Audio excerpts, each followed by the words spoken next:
Hi, it's Eddie from pinballleds.ca, just showing you how to install on Metallica the RGB speaker kit. So just for the purpose of this video, I disconnected my actual feed that is going up to the game that's actually doing my matrix on the for all my mods on the game. So what I'm going to do is I supply this cable. You plug it into the cable inside, or the connector inside the box of the Stern game. This cable, usually I give it's about just a little over 6 feet. And then at the back of the head, you're going to attach the plug in. You can remove the two-way tape at the bottom and you can stick this into the back head, and then you'll have a matrix connector out. So you're going to have 12 volts going in, and then you're going to have, this is going to convert it to 5 volts, because on RGB it has to be stable 5 volts or you will blow your RGB lights. Then what I usually do is there's another, that connector is 3 feet long, and that's the one that goes to the controller. Okay, do not reverse.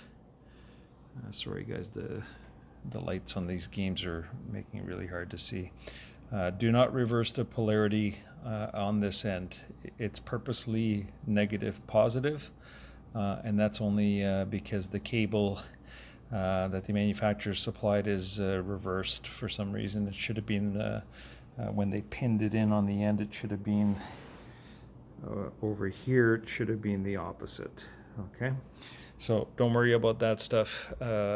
Just the way I send it to you, that's the way you plug it in. And as you can see, they're functional, they're working. You got the two connected, you got a 3-foot harness in between. We're going to go to the back of the game and look at how I had it plugged in the back. So for this game, I do sell these buck converters that you can use as well. The only problem with the buck converter is these guys, you can actually change the voltage on it, and if someone accidentally changes the voltage to, let's say, 5.5 volts or 6.3 volts, the RGB lights will blow, and you'll smell it immediately within 10 seconds. Okay, so for this application we wouldn't be using these. So what we would be doing, the concept's the same anyway. So you're gonna have your cables in and out. On this speaker, if you notice, so the speaker I made, when you mount it in, I supply you with a standoff that goes on the opposite corners. Put your ground in. You can use your same, you got to use a screw on the top to screw it down. I believe it's the same set as the existing speaker one that was used. So if you look into the side here, that's the old pins that were in the game originally. So I just give you the short standoffs for here. You're going to put the speakers on, and you're only going to use the 2 screws on it. So that's all you need to do to hold this. It's really snug, you can't get it off. And then once you got the harness on, you can put, I just take the 3-foot, go behind, and then come out the other side to this side.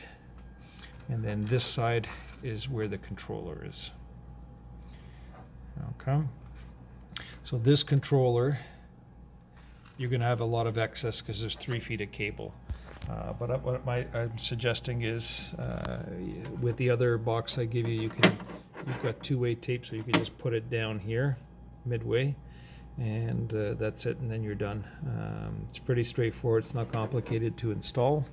And again, the cable that I give you over here is about 6 to 8 feet. So it's enough to go all the way through the game, up to the back, come up on this side, and then depending on how you want to mount, you take the speaker kit, you can use the controller side on that side if you want. That way everything is on the one side of the game, and then in the center you're going to put this controller, and you can use the two-way tape just to keep it snug on the back, so that way it doesn't start moving around anywhere.